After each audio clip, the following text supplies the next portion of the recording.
So, good afternoon, everyone. This is our fifth class, I guess, on the topic national income. And today, आज हम लोग basically last class में जो हमने सीखा था कि एक फार्मर का 3 एक्टिविटीज डिस्कस किया था. फार्मर वीट प्रोड्यूस करता है, फिर वो वीट को एक मिलर को सेल करता है. मिलर क्या करता है, उस फ्लोर से उससे फ्लोर जनरेट करता है एंड फ्लोर को वो एक बेकर को सेल करता है. जो बेकर क्या करता है, उस फ्लोर से ब्रेड बेक करके कस्टमर्स को सेल करता है. सो वी हैड डिस्कस्ड कि इस एंटायर प्रोसेस में अगर हमें इनकम डिराइव करना हो, ठीक है, if we want to find out कि what is the income, then it can be calculated by 3 methods. ठीक है, 3 मेथड से हम लोग इसे कैलकुलेट कर सकते हैं. वो 3 मेथड क्या क्या हो गया? पहला हो गया इनकम मेथड, दूसरा हो गया एक्सपेंडिचर मेथड और तीसरा हो गया value added method. So that was just to get you a brief कि नेशनल इनकम कैसे कैसे निकल सकता है. नाउ आज हम लोग क्या करेंगे, आज हम लोग जो 3 मेथड हमने कल डिस्कस किया उन्हीं 3 मेथड्स में से एक मेथड को हम इन डिटेल आज डिस्कस करेंगे. ठीक है, so we are going to discuss one of the methods today out of the 3 methods that we had discussed yesterday. ठीक है, ओके. सो चलो स्टार्ट करते हैं. सबसे पहले पहला मेथड अगर आपको ध्यान हो, जो हमने उस एग्जांपल में सीखा था, वो था अपना इनकम मेथड. ठीक है, हमने क्या देखा था? Income method. ठीक है, सो इनकम मेथड में क्या होता है? इनकम मेथड में हम लोग क्या करते हैं? ओके, सो इनकम मेथड में we add the different components of income which is earned in the country. Now, एक बात आप ध्यान से सुनना मेरी बात को, कि there are 4 factors of production. तो 4 factors of production क्या क्या है?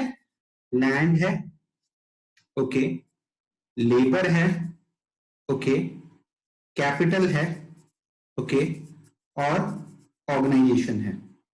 ठीक है, तो जो लैंड वाला बंदा है, उसे वो लैंड को, जब वो अपनी लैंड को किसी प्रोडक्टिव यूज में देता है तो उसे बदले में क्या मिलता है? रेंट.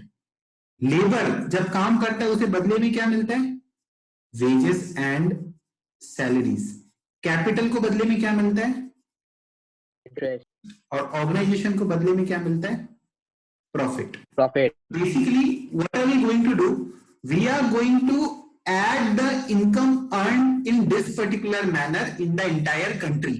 यानी पूरा देश इन 4 फैक्टर्स ऑफ प्रोडक्शन से जो भी कमाई करता है, उन सबको जब अपन जोड़ेंगे तो जो डिराइव होगा, we call it national income. हम उसे क्या बोलते हैं? National income. अब सबसे पहला बात इनकम मेथड में वो ये है कि इन सारे कंपोनेंट्स को जब अपन जोड़ते हैं, we get something which is called NDPFC. And if you remember, what is NDPFC? It is nothing but our domestic income. अब आपके माइंड में एक डाउट आ रहा होगा कि सर NDPFC ही क्यों? I'll give you the answer. थोड़ा होल्ड करना. ठीक है, सो मैं ये बोल रहा था बेसिकली कि आज हम लोग इन डिटेल इनकम मेथड को डिस्कस करेंगे. इनकम मेथड में हम लोग क्या करेंगे? The different income which are earned through the 4 factors of production. Which 4 factor of production? Land, labor, capital and organization. ये 4 factors of production से जो भी अपन इनकम अर्न करेंगे, ठीक है, उन सारे इनकम को जब अपन जोड़ते हैं, then what we get? We get the national income. Now how do we get it? In detail हम लोग अभी सीखेंगे. So there are 4 factors of production: land, labor, capital, organization. Land वाले को बदले में क्या मिलता है? रेंट. लेबर को क्या मिलता है? Wages and salaries. कैपिटल वाले को क्या मिलता है? इंटरेस्ट. और ऑर्गेनाइजेशन वाले को क्या मिलता है? प्रॉफिट. नाउ मैं ये बोल रहा था, मेथड में जब इन कंपोनेंट्स को अपन जोड़ेंगे तो we will be getting NDPFC. क्यों मिलता है NDPFC? थोड़ा होल्ड करना. सो बेसिकली जो पहला आइटम इस मेथड में हम लेंगे वो है कंपेंसेशन of employees. ठीक है, the first thing that we are going to take is compensation of employees. Now you might ask a question कि sir what is compensation of employee? एकदम अगर सिंपल वर्ड्स में बोले, this is wages and salaries. That is wages and salaries को थोड़ा सा और proper नाम दे दिया गया है, और वो नाम क्या है? कॉम्पेंसेशन ऑफ एम्प्लॉइज, यानी एम्प्लॉई मैं अगर कहीं काम करता हूं तो मेरे को जो भी मेरा बॉस कॉम्पेंसेशन दे रहा है it comes under compensation of employee. कभी कभी क्वेश्चन में अगर कॉम्पेंसेशन ऑफ एम्प्लॉई डायरेक्टली दिया हुआ नहीं है, in case then what are we going to do, we are going to add two things, हम दो चीजों को ऐड करेंगे। What are that those two things, it is wages and salaries in cash या kind। ठीक है कि wages and salaries हमें या तो कैश में मिला या किस में मिला, काइंड में। काइंड मतलब क्या हो गया, जब हमें नगद नहीं मिलके अगर कोई और वे में अगर वेजेस मिल रहा होता है then we call it wages and salaries in kind. ठीक है, ओके। देव का एक डाउट है, जस्ट 2 मिनट होल्ड करना, मैं आपका डाउट क्लियर कर रहा हूं। ठीक है, wages and salaries in cash और kind plus employers contribution to social security schemes। मतलब मेरा बॉस मेरे सोशल सिक्योरिटी के लिए अगर कुछ भी कंट्रीब्यूट करता है तो एक्चुअली में तो वो मेरा इनकम ही हो गया ना। क्यों इनकम हो गया, क्योंकि अगर मेरा बॉस नहीं देता तो मुझे देना पड़ता, तो सिंस मुझे नहीं देना पड़ रहा, मेरा बॉस मेरे बिहाफ में पे कर रहे, it is also a compensation to me, so that's the second part of compensation of employee। so basically compensation of employee का दो पार्ट हो गया, एक हो गया wages and salaries in cash और kind, और दूसरा हो गया employer, that is मेरा बॉस मेरे सोशल सिक्योरिटी के लिए कुछ भी कंट्रीब्यूट कर रहा है, that will also come in compensation of employee। Is that clear? अच्छा, देव का एक डाउट है, देव का डाउट है सर वेजेस तो लेबर को देता है, फिर सैलरी कैसे आ गया। एक्चुअली आई टोल्ड यू कि लेबर जो होता है ना, मतलब when we call labour as a factor of production, इसका सिर्फ ये मतलब नहीं होता कि जो मतलब मजदूर होते हैं। लेबर मतलब अगर मैं किसी ऑफिस में टाई लगा के जाता हूं और काम करता हूं, even I am a labour. ठीक है, basically if I am providing my services to anybody for productive activity then it is called labour. So labour का मतलब आप माइंड में ये मत लेके चलो जो फील्ड्स में काम करता है सिर्फ वही लेबर है। Even if I go to a office to render a white collar job, even I am a labour for that. So technically there are two words, एक होता है वेजेस और एक होता है सैलरी। जनरली हम लोग वेजेस तब यूज करते हैं जब हम लोग लेबर्स को, एक्चुअली में जो लेबर आप समझ रहे हो उसे जो पेमेंट होता है उसे वेजेस बोलता है, और if somebody goes to a job and he gets paid for it, it's called salary। Clear है? ओके, काइंड क्या है, जैसे कि सपोज फॉर एग्जांपल मैं एक फैक्ट्री में काम करता हूं जहां पे राइस मैन्युफैक्चर होता है। ठीक है, राइस मैन्युफैक्चर होता है या प्रोसेस होता है basically. So suppose for example कि मैं वहां जब जॉब करता हूं मुझे महीने में 10,000 रुपए तनख्वाह मिलती है, दैट इज मेरी सैलरी 10,000 रुपए है, और 2,000 रुपए के चावल वो मुझे घर ले जाने देता था। तो टेक्निकली मेरे को कॉम्पेंसेशन कितना मिल रहा है, मेरे को कॉम्पेंसेशन मिल रहा है 10,000 प्लस 2,000। क्यों? 10,000 तो मेरे को इन कैश मिल गया, ठीक है, चाहे कैश में दो या बैंक में दो। The meaning is 10,000 rupees I have obtained in the form of cash और बैंक, और बाकी 2,000 जो चावल मिला मुझे, even that is called wages या सैलरीज इन काइंड में, मतलब कैश में नहीं मिल के काइंड में मिल गया। ठीक है, काइंड मतलब something which is not in cash is kind. Is that clear? So हम ये बोल रहे थे कि कॉम्पेंसेशन ऑफ एम्प्लॉय का दो पार्ट होता है। पहला पार्ट हो गया wages and salaries in cash या काइंड, एंड दूसरा हो गया एम्प्लॉयर्स कंट्रीब्यूशन टू, यानी मेरा बॉस मेरे सोशल सिक्योरिटी के लिए कुछ कंट्रीब्यूट कर रहा है तो वो भी आएगा। नाउ एग्जाम में कभी कभी आपको बोला जाता है कि employees contribution to social security scheme, मतलब मैं एक एम्प्लॉई हूं और मैं ही अपनी सोशल सिक्योरिटी के लिए कुछ कंट्रीब्यूट कर रहा हूं, क्या वो कॉम्पेंसेशन ऑफ एम्प्लॉय में आएगा? कभी नहीं आएगा। क्यों नहीं आएगा? What is the logic? ध्यान से सुनना, मेरे को सैलरी मिला 1,00,000 रुपए, उसमें से मैं कुछ भी खर्च करूं, if somebody asks me how much did I earn, the answer is 1 lakh. ठीक है, अब उस 1 लाख में से मैंने 20,000 कहीं इन्वेस्ट किया। Now if I ask you what is my income, the answer is 1 lakh. तो एम्प्लॉई अगर खुद की सोशल सिक्योरिटी के लिए कुछ भी कंट्रीब्यूट करता है वो कॉम्पेंसेशन ऑफ एम्प्लॉई का पार्ट नहीं होगा। So we were discussing income method. Income method में there are total 3 components. Income method में कितने कंपोनेंट है? 3 कंपोनेंट है। पहला कंपोनेंट है compensation of employees. What is the first component? Compensation of employees. And compensation of employees में 2 चीज आता है। पहला आता है wages and salaries in cash और काइंड, और दूसरा हो गया एम्प्लॉयर, मतलब मेरा बॉस जो भी कंट्रीब्यूट करता है, कहां? सोशल सिक्योरिटी स्कीम में। So that comes here. Is that okay? Yes, okay. Now the second term is operating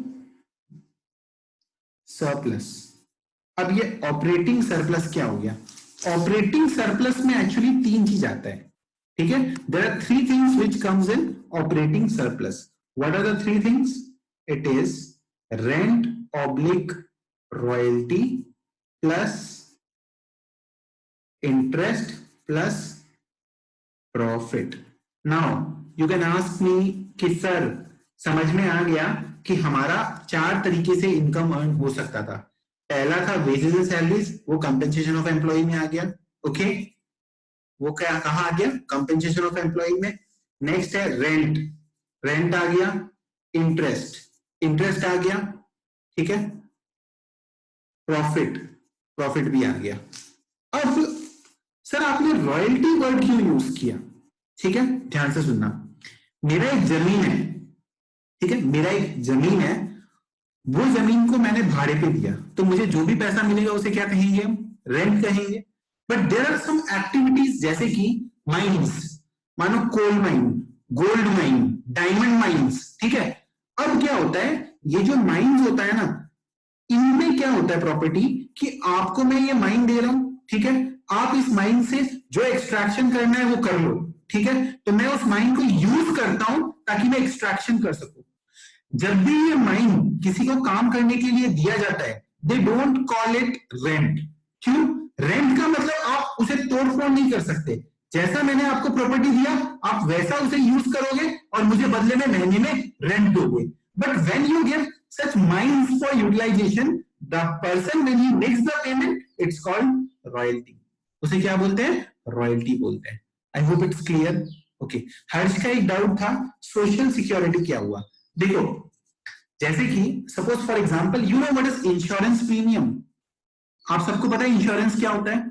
जैसे कि सपोज एक कंपनी है, उसे इंश्योरेंस कंपनी हम बोलते हैं। वो इंश्योरेंस कंपनी ये बोलती है कि सर आप हर साल का 10-10 हजार रुपए हमें दो, ठीक है, एज ए प्रीमियम।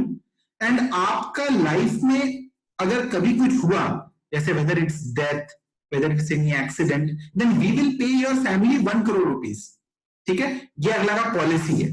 तो जो 10-10 हजार रुपए मैं दे रहा हूं, ठीक है, that is a premium which I pay, and मेरे डेथ के बाद मेरे घर वाले को 1 करोड़ रुपया मिलेगा। So that is how the policy is design. अब वो जो इंश्योरेंस है, वो अमाउंट तो मुझे देना है क्योंकि वो मेरा सोशल सिक्योरिटी है। बट मेरे को देने के बजाय अगर मेरा बॉस मेरे बिहाफ में पेमेंट कर रहा है, तो एक्चुअली में तो वो मेरा इनकम ही हुआ ना। मेरा इनकम यानी क्या हो गया?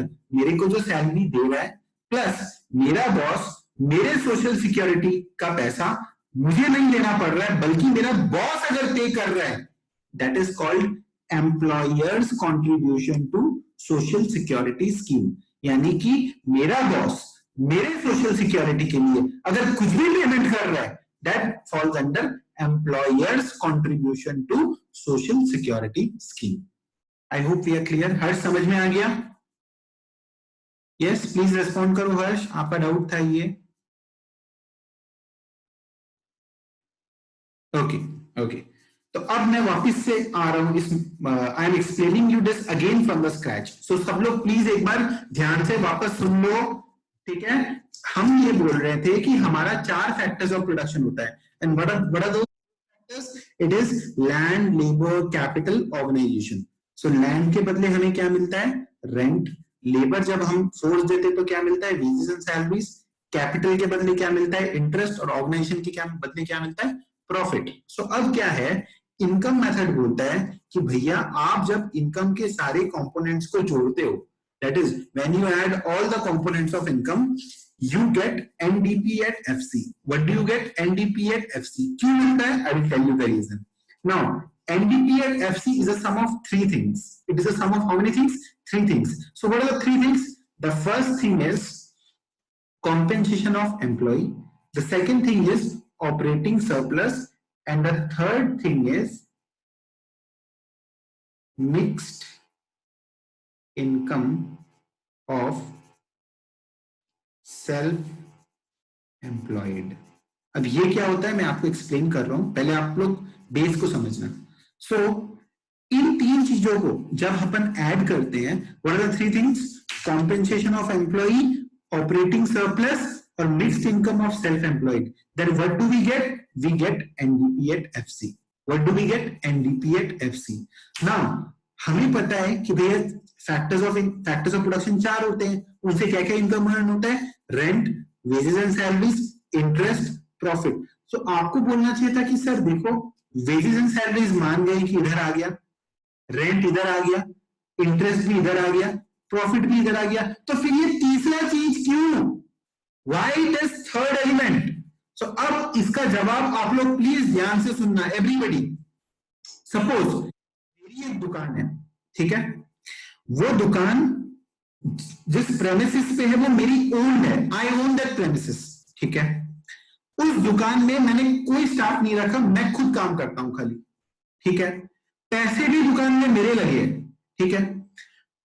साल के एंड में दुकान जो भी प्रॉफिट अर्न कर रहा है, प्लीज ध्यान से सुनना, साल के एंड में जो भी दुकान में प्रॉफिट अर्न हो रहा है, what will you call it? Will you call it profit? Of course sir, वो प्रॉफिट ही तो हुआ, प्रॉफिट हुआ.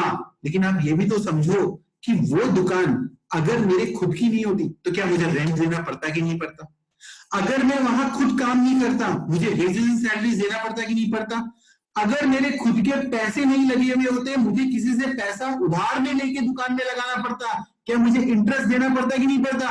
सो एक्चुअली में जो इनकम हम अर्न कर रहा है, ऑल्दो हम उसे प्रॉफिट बोलते हैं, but it contains a rental income, it contains a wages and salaries, it contains an interest also.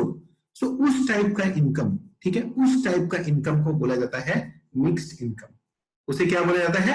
Mixed income. यानी जिस इनकम को हम rent, wages and salaries, interest और प्रॉफिट में बाइफरकेट नहीं कर सकते, when we cannot bifurcate an income into these four components, that income is called your mixed income of self-employed.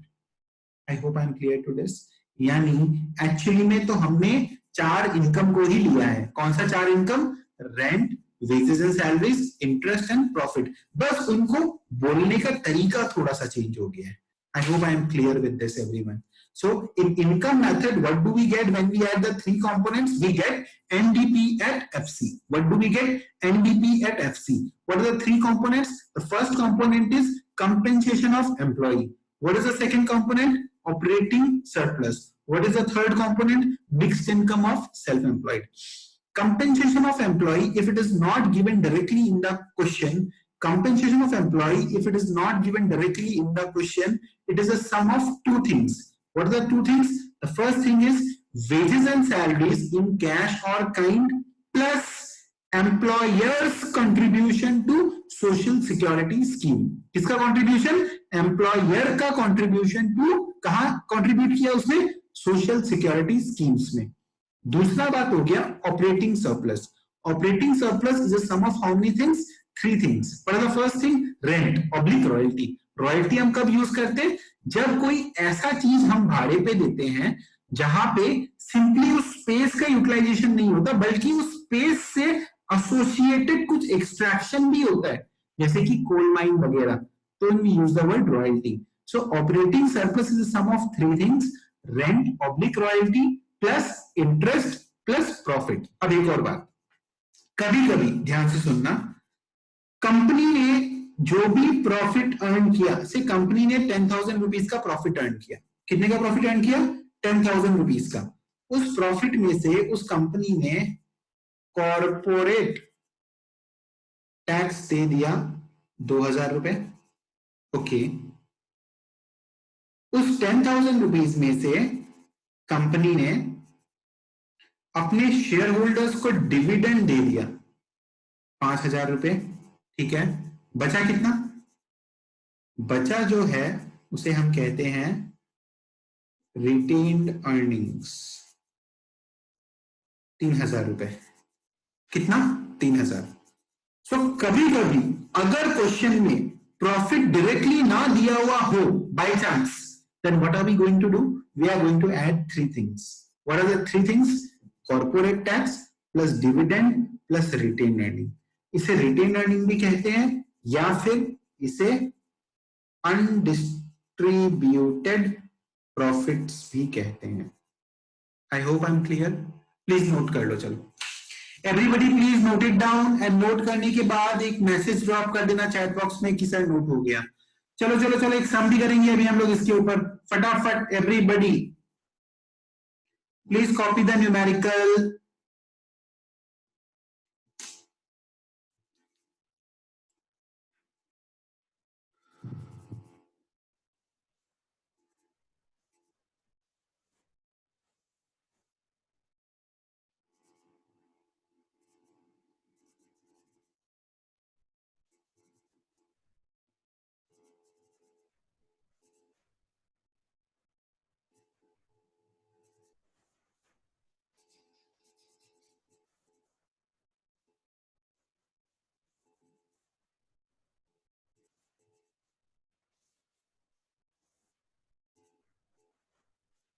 अनुपम का हो गया, हिमांशु का हो गया, बाकी लोग बताना जरा हुआ कि नहीं हुआ।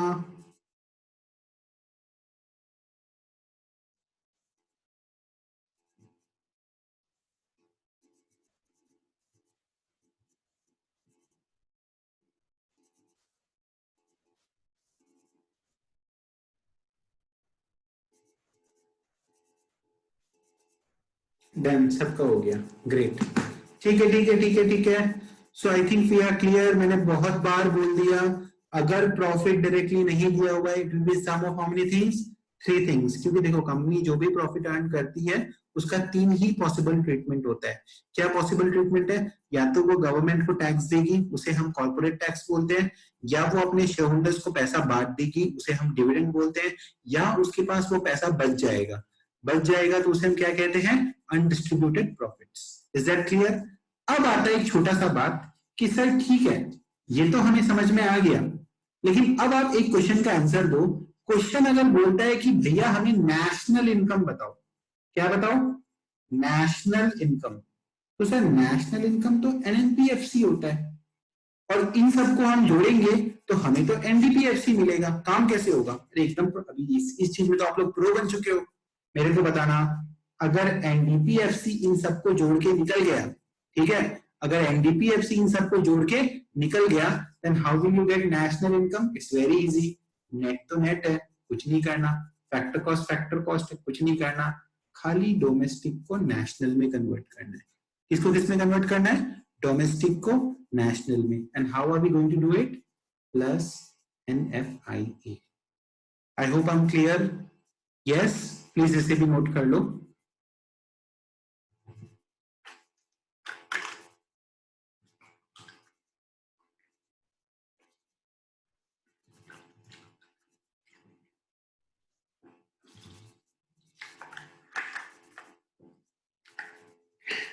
Okay okay. अब एक लास्ट जो क्वेरी बचता है आप लोगों का वो ये है कि सर इन सबको जब हम जोड़ते हैं, ठीक है, इन सबको जब हम जोड़ते हैं, why is it net domestic product at factor cost? It is a very good doubt. Why? Listen to me. सबसे पहले हम लोग कोई भी ऐसा चीज नहीं करेंगे जिसमें लॉजिक ना हो। So basically there has to be some logic to define this. And the logic is, please listen to me carefully. What are we finding? NDPF factor cost. At कहां कर रहे हैं हम लोग? Factor cost कर रहे हैं। So what are we actually adding? We are adding the different factors of production.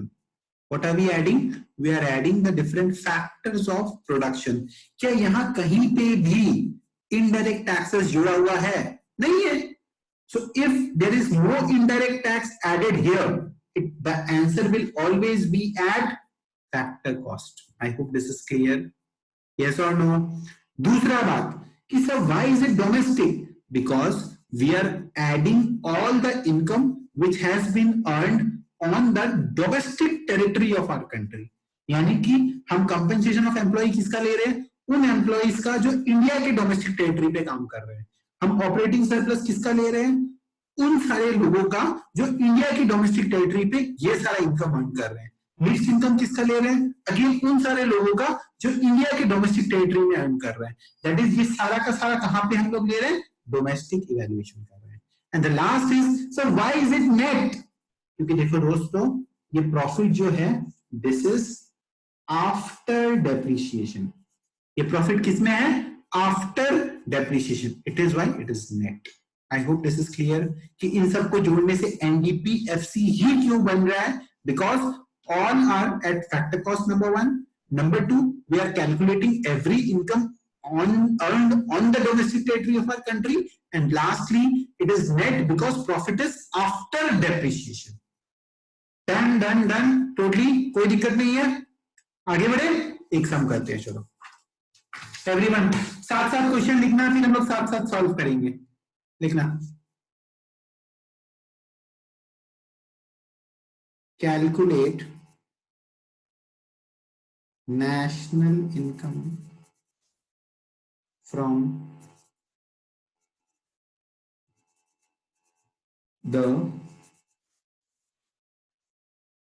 following information। ठीक है, तो हमें क्या कैलकुलेट करना पड़ेगा, नेशनल इनकम। लिख लो, wages and salaries 20,000,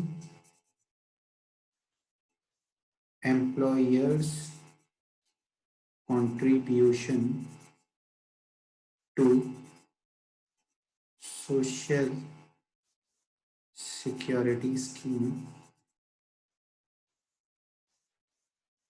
40,000, employees contribution to social security scheme 10,000, rent 30,000, interest 15,000, profit 60,000, dividend 25,000, mixed income of self-employed 20,000, depreciation 10,000, NFIA 4,000, NIT 3,000। चलो सब लोग बच्चों फटाफट नोट कर लो, 1 मिनट का टाइम दे रहा हूं मैं, फटाफट इसे नोट करो, उसके बाद साथ में सॉल्व करेंगे। Everyone please note it down, थोड़ा सा जल्दी। नोट हो जाने के बाद प्लीज चैट बॉक्स में बता देना।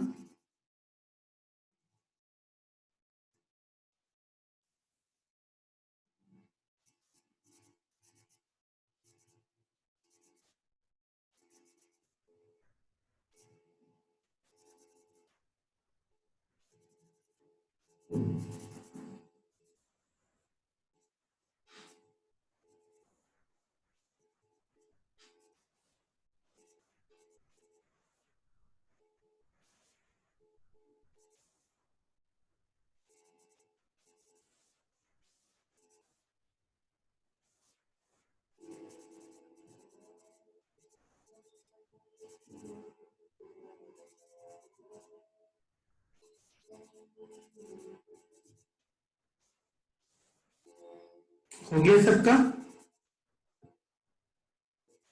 ओके ग्रेट, चलो ठीक है, आओ सॉल्व करते हैं इसे। देखते जाना आप लोग। हमें पता है इस सम को देखने के बाद कि this sum is going to follow income method for calculation of national income, and we know that in income method आप लोग पूरा लिखोगे, हाँ, no shortcuts. NDPFC is sum of 3 things. What are the 3 things? compensation of employee plus operating surplus plus mixed income of self-employed. ठीक है, तो अब compensation of employ में क्या क्या आ जाएगा?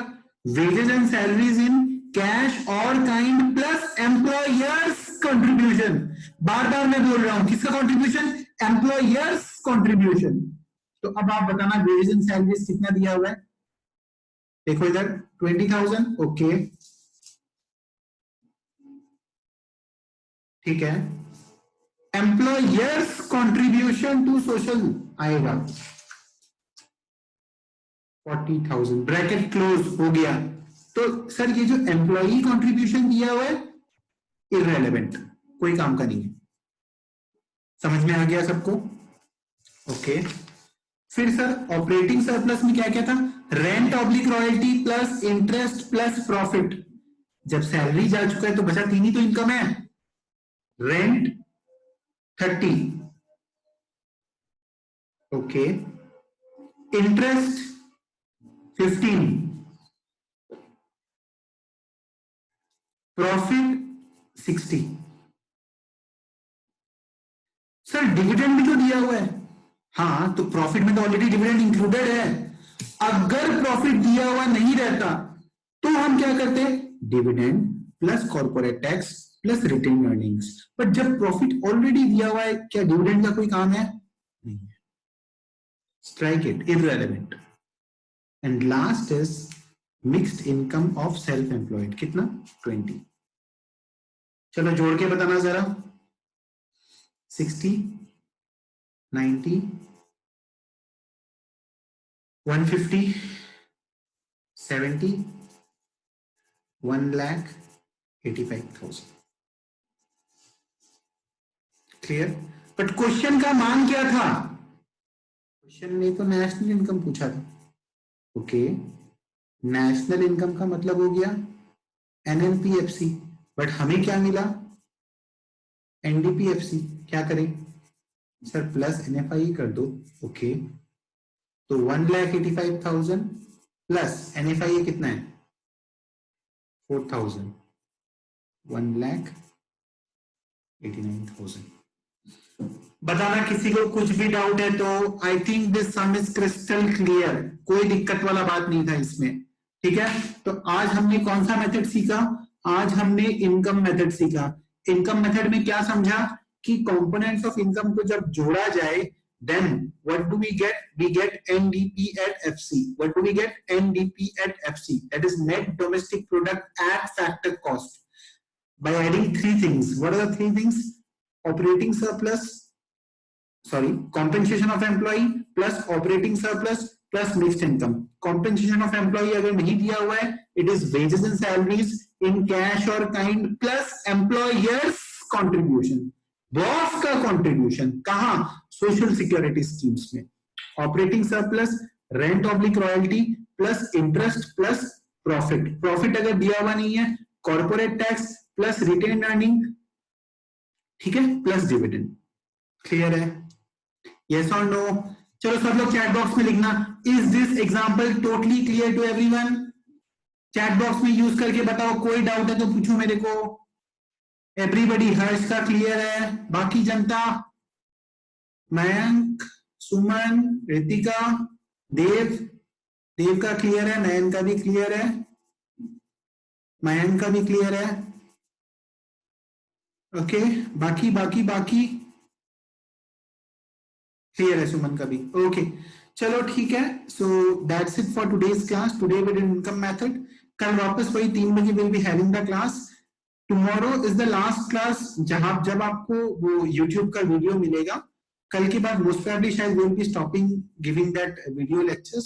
सो still if you got friends who want to join, they can join after tomorrow's class max. But उसके बाद ज्वाइन करना पॉसिबल नहीं होगा. ठीक है? So that's it guys. Thank you so much. Thank you for joining. Have a great day. Thank you.